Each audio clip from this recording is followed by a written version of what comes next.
Welcome to the Dear Rochester Retire Well podcast with David Pulcini from SixPoint Financial Partners. In this podcast, find your path towards a brighter financial future with David as your guide as he helps individuals, educators, and healthcare professionals explore ways they can build wealth while minimizing risk using a multifaceted, comprehensive approach to personal finance. Are you ready to take the first step towards a brighter financial tomorrow? Let's get started. Folks, we are back today with Alex Neri, CFP, and a colleague of mine. Alex has been on the podcast a few times, some of our most popular episodes, Alex. So I thought you'd be proud of that. Today, I wanted to get right into it and into something that Alex has developed and refined over the years, and something that's been very popular for us to use with our clients, and obviously for Alex to use with his clients. And I wanted him to share it with us. Alex has a timeline for the major financial milestones that somebody will face between the ages of 55 and currently 72. And Alex has had to update that, may have to again, but we'll let him get into that. Alex, how are you today? I'm great. How are you? I'm great. So why don't we dive right into your timeline, age 55, or give us a background of what that timeline is and how you use it. And then maybe just start talking through the milestones and I'll ask some questions. Yeah. So to start with the timeline, I guess, I think it came about organically just because, as advisors, we're always running to people that are at different milestones of their life and they're not sure even what questions they should be asking their advisor or where they should start in the financial planning process. So we broke it down into, we'll call them 5 major milestones, although there's definitely smaller milestones that are kind of between them and along the way. So starting with our first milestone, having to age 55. And this one's a pretty short conversation, but a lot of people don't know about it, so we try to include it. And that is actually that you are eligible to take distributions out of your employer-sponsored retirement plan starting at age 55 if you're separated from service. So all that means is the IRS's term for no longer working at that employer. So if, for example, I leave employer ABC at age 55, I can actually take money out of my 401k or 403b without paying that 10% IRS tax penalty. I think there's a lot of confusion on that because most of the time we hear the age 59 and a half being full retirement age. That rule is still true for IRAs. So if you have a rollover IRA or a Roth IRA, that still holds true. But if you are 55 years old, you have a 401k, you're actually eligible to take money out if you're no longer working there. I think most people don't believe that, Alex. So I'm happy that you said it. I hear all the time. They don't have to 59 and a half. True. Yeah, exactly. So we run into folks all the time, for the listeners, that they're 56 years old and they're sitting around waiting and they may need some money from their employer sponsored plan, the 401k, 403b, whatever it is. And they don't even know that they can get to it without a penalty. So that definitely is an important conversation. Yeah. And that's, I guess, one of the common mistakes we see with this too, is we see a lot of people that the default setting or what they want to do when they leave a job is automatically roll that 401k over to an IRA, which for a lot of reasons can make sense. But if you're somebody who's planning on retiring and using that money at 55, it might make sense to either leave it in the 401k plan for another 4.5 years or leave part of it in the 401k plan so you have access to some of it. But you wouldn't want to just move all of your money automatically over to an IRA, locking it up if you think you're going to need that money before 59 and a half. How much can you take out of your current investments and never run out of money? When is the absolute best time to take Social Security? Are you 100% confident in your investment strategy? Are you paying too much in taxes? Why? If something were to happen to you today, what would they find? If you are doubting any of this and would like a second opinion or to review these items, along with many more, feel free to reach out to us. You can visit us at www.sixpointfp.com or email us at info@sixpointfp.com. Back to the show. All right, 55, important milestone. What's up next? Well, we kind of already covered it, but milestone number 2 is 59 and a half. I don't want to beat the horse too much here, but at age 59 and a half, you have access to all of your retirement funds, whether they're in a 401k or an IRA. I think a lot of times when people are looking at retiring, if they are like a lot of people we work with and they have large IRAs or large pre-tax accounts, it can be hard to retire before 59 and a half if you need those funds that are more or less locked up. Now, there are some ways that you can get money out before 59 and a half and even before 55. And I know that's not what this podcast is about, But something called 72T, if you look it up, actually allows you to get money out before that. There are some pretty strict rules around it, so you want to be careful, but definitely have an advisor walk you through it if you're not confident, and they should be able to help you out. Yeah, it's a good one. So 72T again, now that you brought it up, we have to say a little bit more about it. So we had a lot of folks, especially in Rochester, New York, we'll call it 20 years ago, get laid off from large organizations. And those folks needed access to their retirement accounts, right? Because they may not have had the savings. They planned on working at that place until they were 60, 65. And all of a sudden they didn't have a job at 52.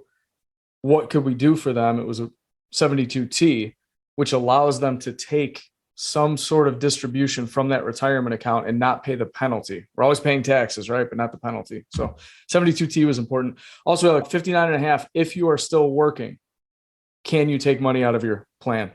Yeah, so it goes down to the plan document. Most of the time, if you're 59 and a half, even if you're still working at that job, they will allow you to either take money out as a distribution, or sometimes you can actually do a rollover. So if you do want to get that money out to an IRA, even if you're still working at that employer, a lot of times you can do that. A warning, there are some employers that have a plan document, which is just a fancy term for kind of the rules of the plan for your 401k or 403b. Some employers will actually say that you can't do that. You can get into why they decided to do that for a number of different reasons, but it's not, unfortunately, it's just that they have to find out based on your plan. And then if it is an option, you can look at taking those distributions or rollovers if that's what you want to do. All right, makes sense. So you said we have 5 milestones. I think we've covered 2, 55, 59 and a half. What's next? Yes. So we covered the first 2. The third milestone is catch-all for Social Security. Okay. The reason I call it catch-all is, well, Social Security can happen at a lot of different mini milestones. So traditionally, the earliest you can take Social Security is age 62. And then you can choose to defer it all the way back until age 70. Every year that you wait, you get about a 7 or 8% increase on that monthly amount. So you can run a break-even analysis and see, what age is optimal based on how long you think you're going to live. And then there's a lot of other factors that go into it, depending on your spouses or beneficiaries or anyone else that's involved. So it's not as easy as a break-even analysis, but sometime between 62 and 70, most people are going to claim Social Security. There are some situations with disabilities and other things where you can actually get it at age 60. So you can get a little bit earlier, but generally, again, between 62 and 70. I think it's important to point out, this isn't one of our milestones, but it could be your full retirement age. So depending on the year that you're born, your full retirement age is a little bit different. That goes along with Social Security because you will pay a penalty on your Social Security if you take it before full retirement age, if you're earning an income above a certain amount that's adjusted every year. 2022, that milestone is right about $19,000. So that means for every dollar that you earn, or every $2 you earn above $19,000, you're going to have a $1 withheld. So you're going to have a little bit of a penalty there. So I think it's important to note when your full retirement age is, and then make sure that's a factor when you're deciding how old you want to be when you claim Social Security. Social Security in itself is a extreme. We could spend 17 meetings with a client to go through how many numbers we could have for break-even analysis. I mean, you could literally claim it every single day from 62 to 70. So yeah, it's like infinite possibilities with it. It's a much bigger conversation we're going to have on this podcast. I know we have a few episodes that cover it more in depth, so people can check those out or reach out to your advisor and have them walk you through your different options. But it's not as simple as I think some people think. A lot of people look at it as just a break-even analysis, and there's a lot more to it than that. Oh, for sure. Tax-wise, divorce, death, disability, claiming spouses off of each other. What's the age difference? All sorts of stuff like that. And folks, you can see why I wanted to have Alex on this podcast, by the way, because this is what he does every day. And it's helping people in this age range because it is a specialty in itself. 55 to 72, these milestones are extremely important financially. All right, we've covered 3, right? So 55, 59 and a half, 62, Social Security. What's the next one? Yeah. So after Social Security, we go to Medicare, which I guess could in theory come before Social Security, depending on the age that you claim at. But Medicare for every single person is going to happen at age 65. There's a little bit of confusion over that with whether or not you're still working. So we'll kind of try to lay out a simple version of that right now. So every single person needs to go on Medicare at age 65, regardless of whether or not you're working. However, Medicare Part B, if you have an equivalent plan offered through your employer, you can choose to stay on that rather than Medicare Part B while you're still working. I think that's one mistake or one source of confusion.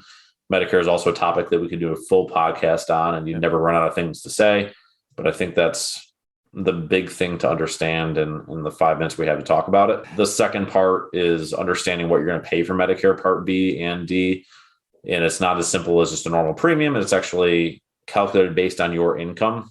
So there's something called the IRMA chart. So that's the income related monthly adjusted amount is what IRMA stands for.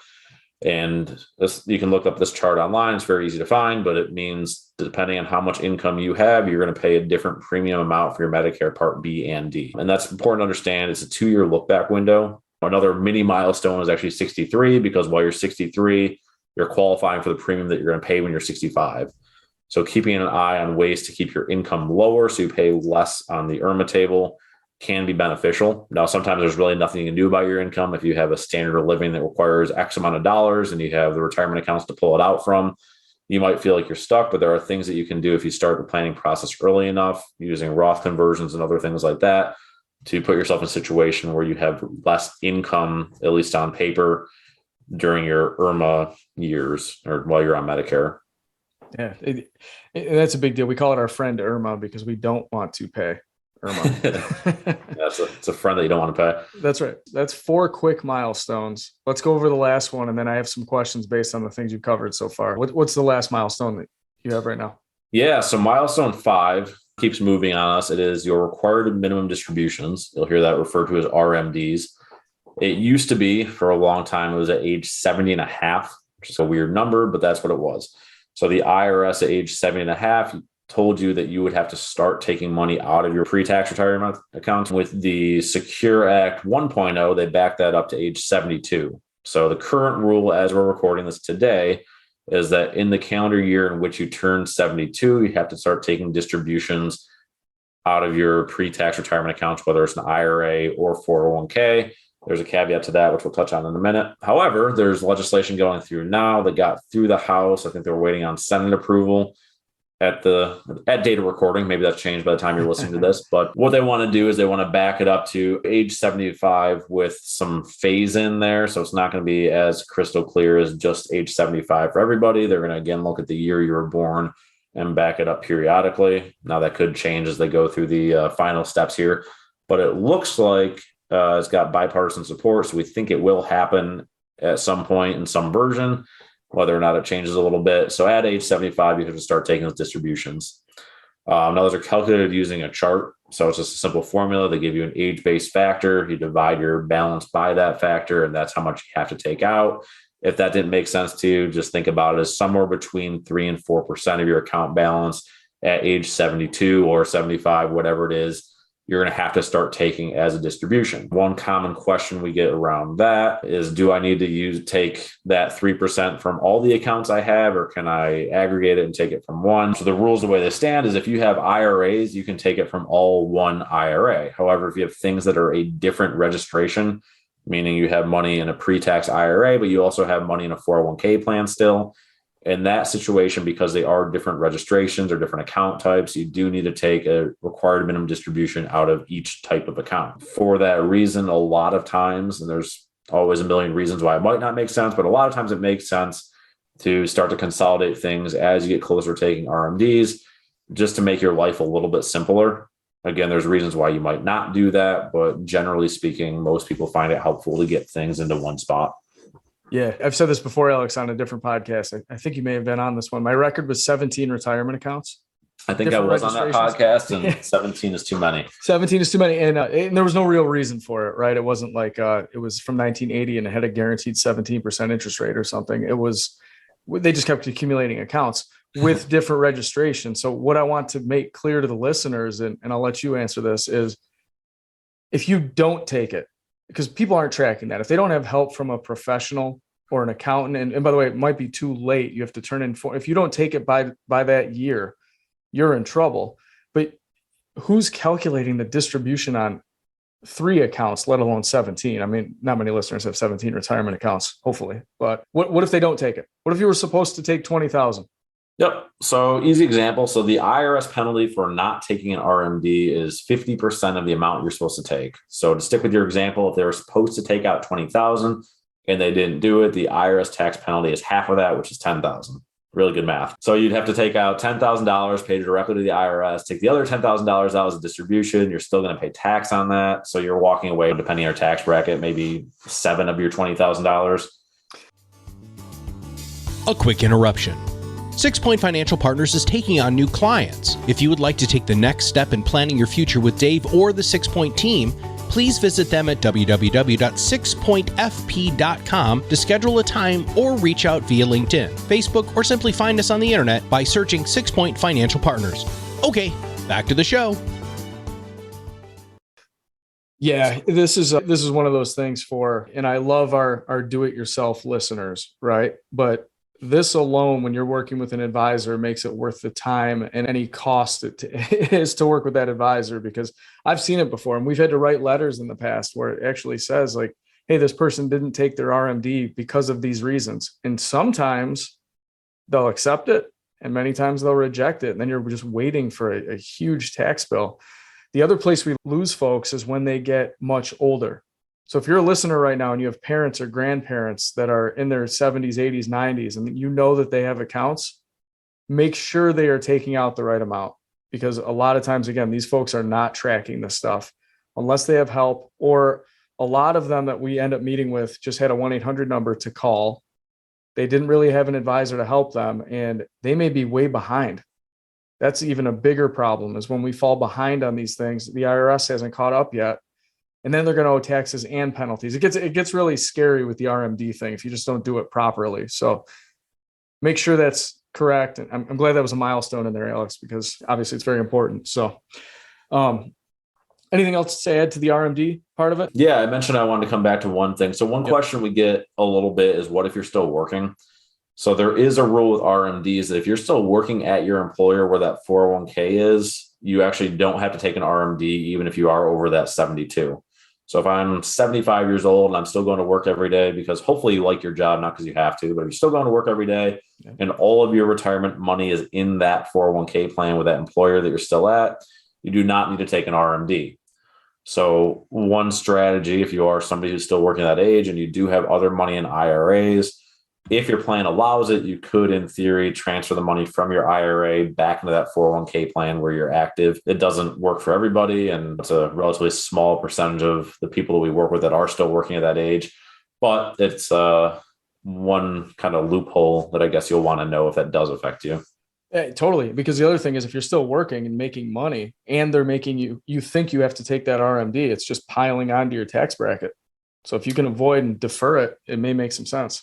Yeah, definitely. We always want to reduce our taxes, right? Yeah. So, Alex, real quick, we had a couple more minutes here with you. We appreciate the time too. So if you could go from 55 to 70, because you work with these folks all of the time, and I think we're going to do another podcast on this, but give us like the biggest mistake on any of these things that you see, that if you just had to pick one from a 55-year-old to a 72-year-old right now that you're seeing that people are making, that you wish that you could just wave the magic wand and get rid of it. And I might be catching you off guard right now because he had no idea. That's a good question. You are catching me off guard, but I'm really smart, so I can handle this, right, Dave?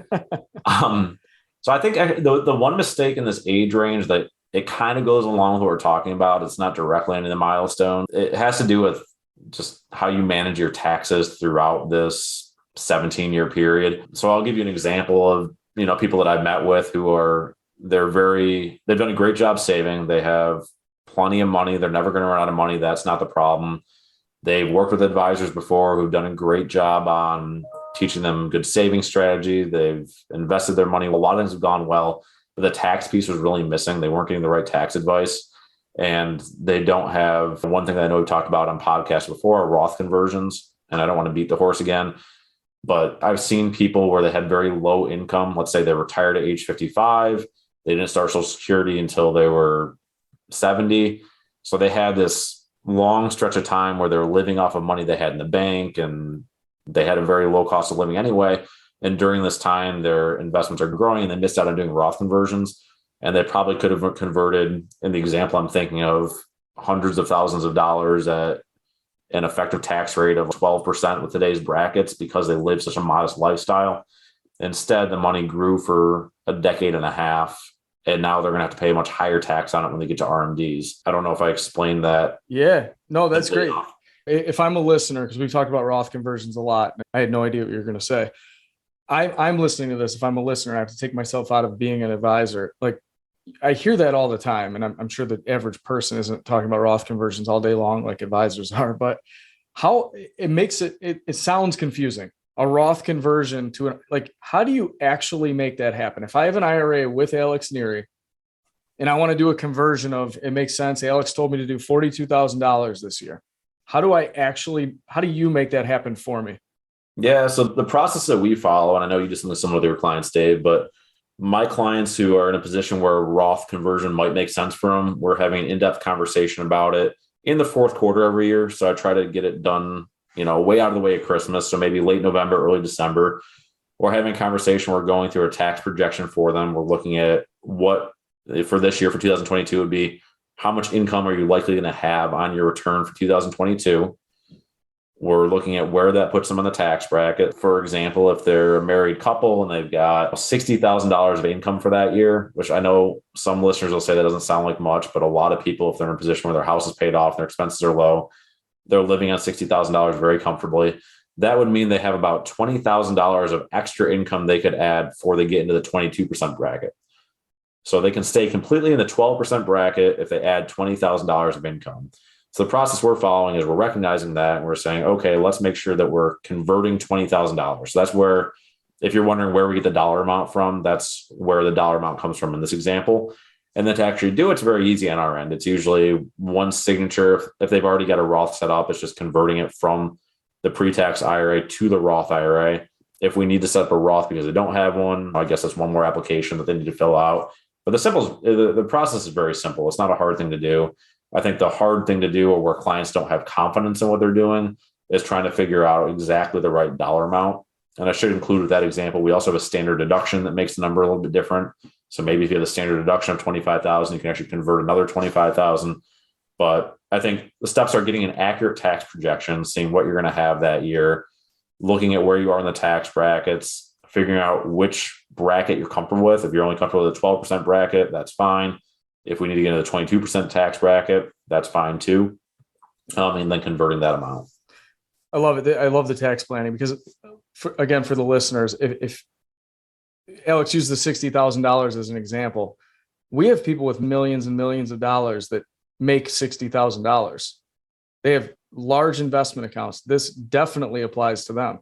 It also applies to folks that make $25,000 a year that don't have anything set up yet. So tax planning can apply to anybody and everybody in between. And by the way, other people that make $3 million a year that also have millions, or they have $3 million of income and no investments yet. So there's always some sort of tax planning that can be done for sure. And not many people are proactive about it. So in many cases, we like to coordinate that with the CPA that they're working with, or get them introduced to the right CPA locally or virtually, depending on what they need, and take it from there. Great mistake, Alex. Anything else to add? I think our time's come to an end here. And if there's nothing else, we'll shut it down and call it a day. But anything else you want to add? No, I think we covered, can't cover everything in 20 minutes, but I think we covered enough. Okay. All right, folks. If you want to reach out to Alex Neri, you can find him on our website, SixPointFP.com. Alex, can we find you on LinkedIn or any social media anywhere? You can find me on LinkedIn. Okay. I am anti-Facebook. You won't find me there. But I love it. Which, by the way, Alex's market that he works with and specializes in is 55 to 72. Where do those folks hang out? Facebook. Good job, Alex. All right. Yeah. Maybe we'll get him on there someday, ladies and gentlemen. But for now, we'll call it a day, and we'll talk to you later. Make it a great day. Thank you for listening to the Dear Rochester Retire Well podcast. Click the subscribe button below to be notified when new episodes become available. The information covered and posted represents the views and opinions of the guest and does not necessarily represent the views or opinions of SixPoint Financial Partners. The content has been made available for informational and educational purposes only. The content is not intended to be a substitute for professional investing advice. Always seek the advice of your financial advisor or other qualified financial service provider with any questions you may have regarding your investment planning. Securities offered through American Portfolios Financial Services, Inc., APFS, member FINRA SIPC. Investment advisory services offered through American Portfolios Advisors, Inc., APA, an SEC-registered investment advisor. SixPoint Financial is not affiliated with APFS and APA. This material is for informational purposes only. Neither APFS nor its representatives provide tax, legal, or accounting advice. Please consult your own tax, legal, or accounting professional before making any decisions.